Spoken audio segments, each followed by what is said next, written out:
Now, as I was saying, this is Mr. Ebenezer Anyadiegwu, a SparkWise Initiative leader in Nigeria. As a STEM educator, I'm here to show or showcase my presentation of the project that we're working on, which is precisely on transforming waste into resources and into learning. That is hands-on clean energy projects for youths and underserved communities using plastic and electronic waste to produce solar-powered household appliances and also to produce biogas. This is a kind of creativity and innovation that is showcased in a classroom. When I was a fellow of Teach for Nigeria, passing through some challenges in the rural community where I was volunteering. So the community passed through lack of electricity and frequent grid failures. That yielded this hands-on project-based learning and the challenge-based learning yielded this particular initiative. Because you can see this particular slide, you can see that we use plastic wastes, tape bottles, and discarded electronics to produce this locally made solar lantern that students in other communities that built through my tutorial, my mentorship, and also my tutorials as an educator, and they use it to read in their communities where there's no electricity and where there's a frequent grid failure. Now, the problem we pass through, basically, which is energy poverty and waste crisis. Looking at it, um, just like I said earlier, the many schools in our communities, where I work and also where I cover as a STEM educator and also as the founder of this initiative that takes place in rural communities and underserved schools. So I will see frequent grid failures. You see the aspect of lack of electricity and as well plastic and electronic waste littered around. So in order to kind of see this problem, we have a kind of we make use of um, little things we have in order to address the problem. So you can see unreliable electricity in schools. You can see students study in poor lightings, plastic food waste, and electronic waste, and as well on the resources. Poor STEM performance. They don't perform very well in STEM, that is STEM subjects. This picture you are seeing here is that our local community where this initiative started in Nigeria, in another community. So, generic students to gather all the plastic waste in the community. So we pack them and also we propose them to produce solar lanterns and we recycle some others to get some resources, which students use to integrate in our projects. Now, moving on. Amidst all these problems and challenges, as I just mentioned, that is the thing that metamorphosized to this great initiative, student movement, and youth creativity, youth technology, youth innovation, be using a kind of brainstorming method, global competency skills that I kind of impart in them. They now use it to collaborate as I mentor them and teach them to create solutions to different challenges that we face in our community. So we don't just teach clean energy from textbook. We don't just teach physics or chemistry or mathematics just from textbook. We engage into hands-on learning, practical, project-based, challenge-based learning, and in order to a kind of solve a kind of problem-solving skills that are acquired to solve some problems, and the students acquire that of entrepreneurship skills, creativity, and innovation. So students don't just use since there is a local community, they don't just go and look for money to buy solar lantern, which they don't have that kind of money. They build it by themselves through the training sessions and others. So we test our prototypes. Sometimes we fail in some areas. We don't give up. We keep prototyping, and we get and as we get some other good results, it motivates us to keep trying. And before you know it, we build some of these. So you can see we transform waste from waste to energy. That is our circular economy principle. And from energy that is generated, they are building their skills. So our product is a low cost and does not cost much money because it's made from plastic electronic waste. We harvest some of the cells, devices. We have routers and the a kind of lead battery that will recharge to integrate into our work. Some of the solar panels that damage that is thrown away, we repair some of them. The ones that are good, we integrated to charge our cells, that is those batteries that we use. The other things we use there is LED bulbs. We saw there's some other devices we put there. That is what we call it a circular economy. So we make use of circular clean energy education in our STEM classes, in our sciences, basic science, in physics, and other things. But in junior secondary, we use made of basic sciences and technology. So looking at these images you can see here now, it is purely student led and also community driven, because at the time communities saw that these children are now building solutions that helps them, because some of these solar lanterns their parents used to see at night. So the women, the mothers, they used to cook at night because it's a rural community. If you go to underserved communities, you see that there is what we call education inequity, where those in the city enjoy basic amenities, technology, electricity, and other things. But those in the rural community, they suffer. It seems there's a kind of dichotomy or barrier in academic studies. That's why this initiative is trying to bridge it. And when I volunteer to go into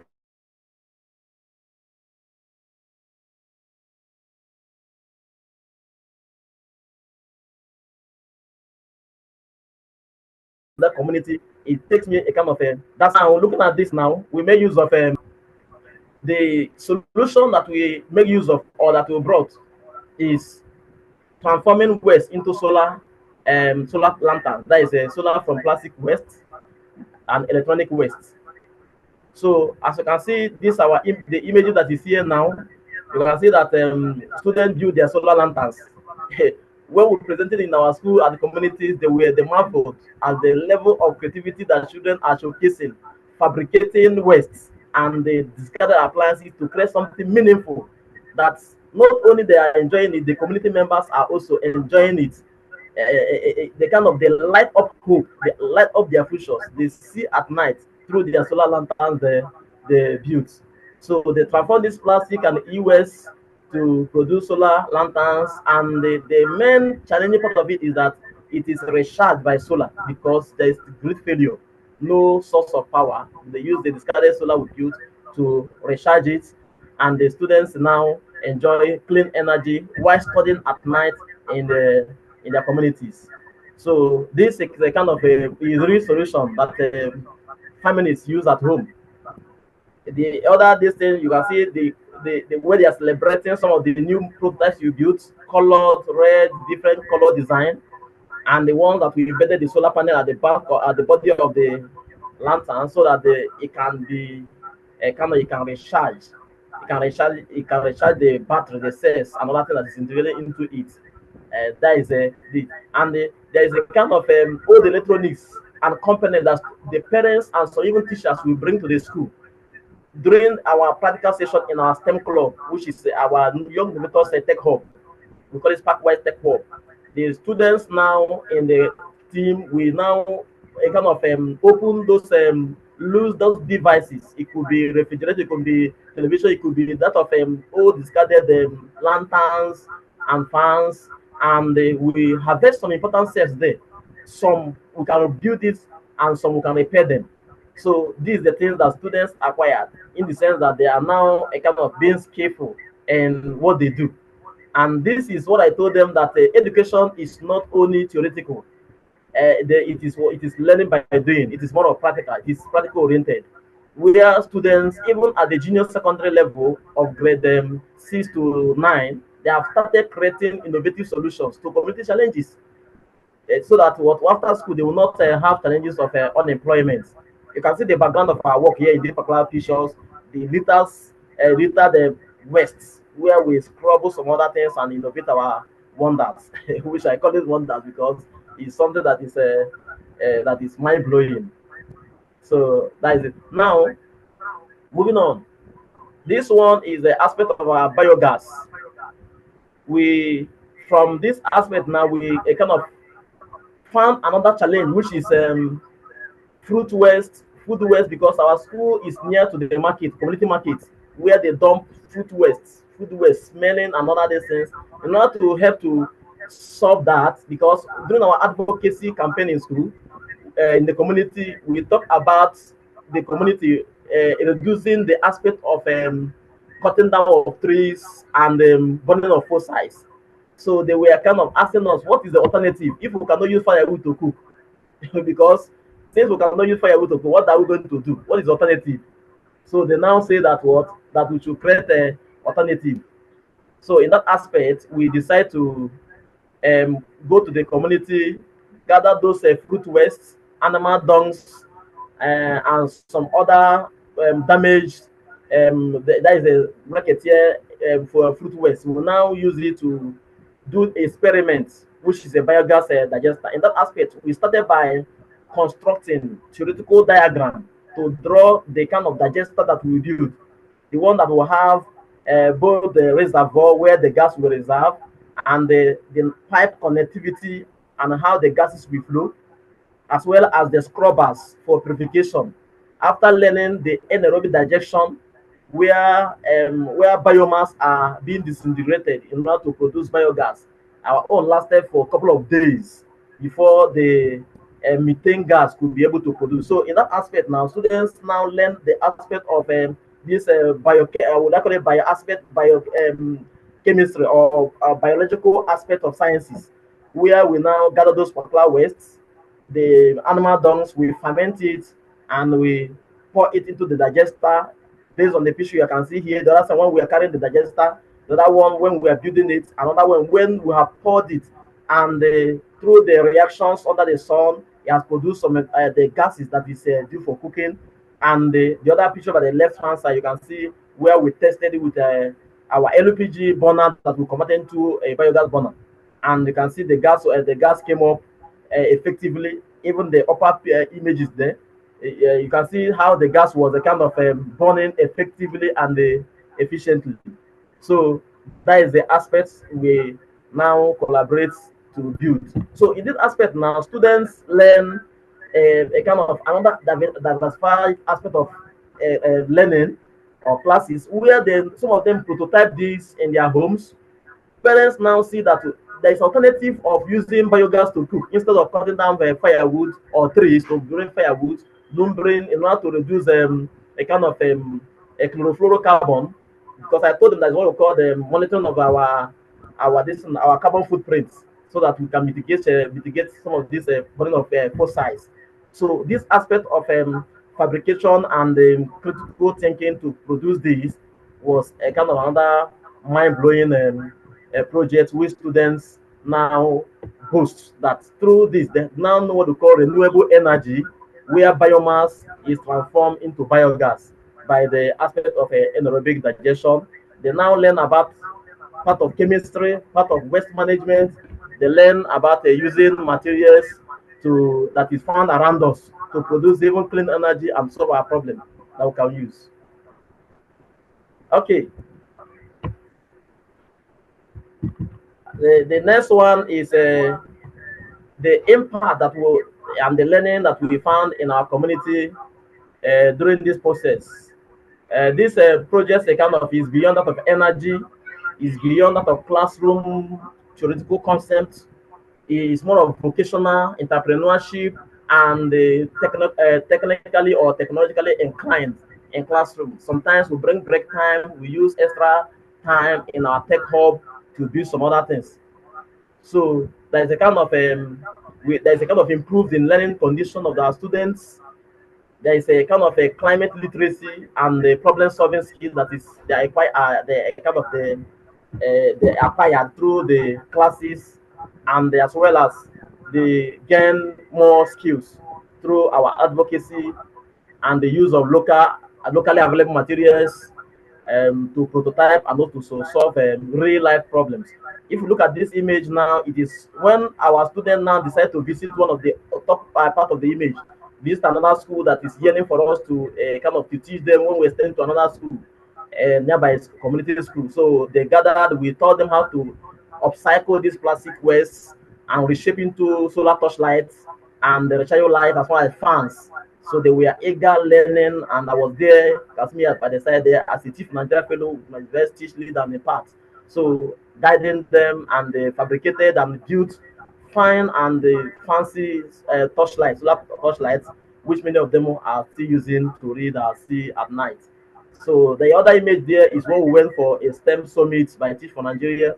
So this is some students in our club who selected, and we showcase some of our youth innovations, the solar lanterns, solar fans, and other repaired this appliances we repaired, and vegetable blender powered by solar we created, and many other innovations that we showcase. Now, how educators can replicate this? This is very important aspect of this my showcase. Educators can replicate this by using local waste materials, begin with simple solar or biogas models, connect problem to real community needs, and emphasize on safety. This is a kind of little aspect. Educators can do it. They don't need expensive lab. They don't need to start with a big project or use high materials. They can use local materials. They can prioritize safety and they connect learning to real life problems. As I told you that our own is local community. If you look at the environment, you can see it's a remote community. But we use waste around us. You can see students in our tech hub that around brainstorming, thinking and innovating. The other images you can see here, another neighboring school that we visited, because we have covered about 10 to 15 to 20 schools as of now. So we teach many schools and students to kind of to replicate this. And these 20 schools we have gone to rural schools. They are prototyping and replicating it. So educators can use this particular aspect of STEAM or project-based learning to kind of impart their learners. Now, this aspect now is when I was as a Siena Sustainability Ambassador and also a winner. Through this initiative, we are one of the prize winners of Siena Challenge. So it is one of the things that help us to boost our initiative using this youth fabrication in Nigeria here. So I decided to share the insights so that some educators in this platform and others that would like to kind of imbibe in different projects that solve community challenges using any of the SDGs from SDG 1 to SDG 17 to solve fabrication, to solve problems relating to challenge-based learning. They can apply for this opportunity and they can win this particular grant, which our initiative and our school, we won it, that help us to scale. That makes us to reach many schools now that we are accelerating. So the application is on now. For you can search it on Siena Challenge and apply. By March 15, it will be closed. So I urge educators to register their students between the age of 12 to 17 or 18 can apply. So and showcase the initiatives which they will get it as ambassador. Now, let me conclude by saying that I need more collaboration as this initiative is spreading across Nigeria, across Africa, and even across different parts of the country, like USA, which it is already known, and other parts. So I need your collaboration, moderatives, mentorship, sponsorship, whether it's you're a school or educator, or a lab member or NGO. Anyway, this is a SparkWise initiative. This is Mr. Ebenezer Anyadiegwu, and this is my contact for sponsorship and also for collaboration. This link is our LinkedIn pages, Facebook, and Instagram. You can just go to Google and search SparkWise Initiative platform. You will see any of our platform. Whether it's we are basically active in all of them, especially that of LinkedIn and Facebook and Instagram as well. So you can reach us. You can also email us at sparkwiseinitiative@gmail.com, and we kind of collaborate, because our aim is by this agenda 2030 we need to reach up to 50 communities that don't have electricity or don't have enough STEM skills, so that we can impart them in this fabrication or repurposing waste to produce solar lanterns